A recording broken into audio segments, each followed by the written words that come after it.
کاش یہ بات سمجھ آ جائے آپ کو. ہو جائے گا, اب کر لوگے. بڑے بڑے کام لوگ کر جاتے ہیں, میں کر لوں گا انشاءاللہ. پتہ نہیں ہوگا نہیں ہوگا, ٹرائی کر لیتا ہوں, پہلے ہی سمجھ لو نہیں ہوگا. اندر حوصلہ تو لائیں نا, یقین تو لائیں. اور سبحان اللہ, اگر رب پر ہی بھروسہ نہیں ہوگا تو ہم کدھر جائیں گے. اب ذرا سنیے گا, امیر اہل سنت نے ایک بڑا پیارا واقعہ اپنے رسالے میں لکھا کہ ایک ڈاکوؤں کا گروہ جو تھا ڈکیتی کے لیے ایک جگہ پہنچا. تو وہاں کھجور کے 3 درخت تھے. ایک درخت خشک تھا, یعنی اس میں پھل نہیں لگے ہوئے تھے.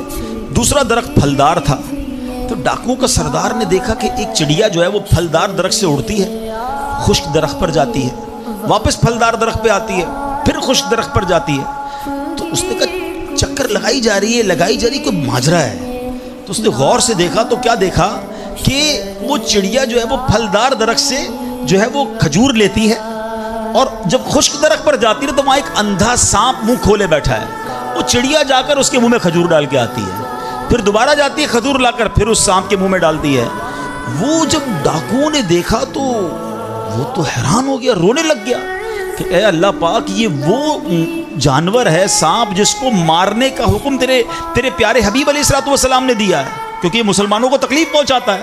مگر تو نے جب اس کی آنکھیں لی تو اس کے رزق کا انتظام کر دیا, اور ایک چڑیا کی ڈیوٹی لگا دی کہ وہ جا کر اس کو کھانا پہنچائے. تو میں تو اشرف المخلوقات ہوں, میں تیرے بندوں کو لوٹ رہا ہوں. اے اللہ تو میری توبہ قبول فرما, میں آئندہ ایسا نہیں کروں گا.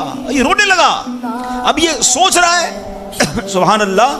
تو اللہ اکبر, غیب سے آواز آئی کہ اے فلاں, میری توبہ کا دروازہ کھلا ہوا ہے. ڈاکو کہتا ہے یا اللہ میں نے توبہ کی. پھر غیب سے آواز آئی, ہم نے تیری توبہ قبول کر لی. اچھا, جب اس نے توبہ کی تو اس کے سارے ساتھی سن رہے تھے کہ سردار آپ نے توبہ کی, ہم نے بھی توبہ کی. کہا سوچو تو صحیح, ہم ڈکیتی کر رہے ہیں, ہم چوری کر رہے ہیں, رب جب اس اندھے سانپ کو روزی دے گا تو ہمیں کیوں نہیں دے گا؟ ہم اللہ کی قدرت پر یقین کیوں نہ رکھیں؟ سب نے توبہ کر لی. اب جب توبہ کر لی تو انہوں نے کہا کہ اب ایسا کرتے ہیں کہ حج کو چلتے ہیں. سارا قافلہ بنا کر ڈاکوؤں کا قافلہ توبہ کر کے چلا حج کرنے. جب مکہ پاک کے قریب پہنچے نا تو وہاں ایک نابینا بڑھیا تھی.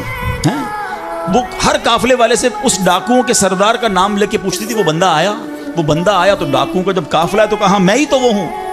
تو کہا یہ میرے کپڑے تمہارے لیے ہیں. بولا آپ مجھے کپڑے کیوں دے رہی ہیں؟ کہا میرا ایک بیٹا تھا, اور وہ بیٹا جو ہے اس کے کچھ دن پہلے, بڑا نیک بیٹا تھا میرا, کچھ دن پہلے اس بیٹے کا انتقال ہوا ہے.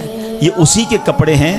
3 دن سے مسلسل نبی پاک علیہ الصلوۃ والسلام میرے خواب میں تشریف لا رہے ہیں اور فرما رہے ہیں کہ اس نام کا بندہ آئے گا, اس کو یہ کپڑے دے دینا.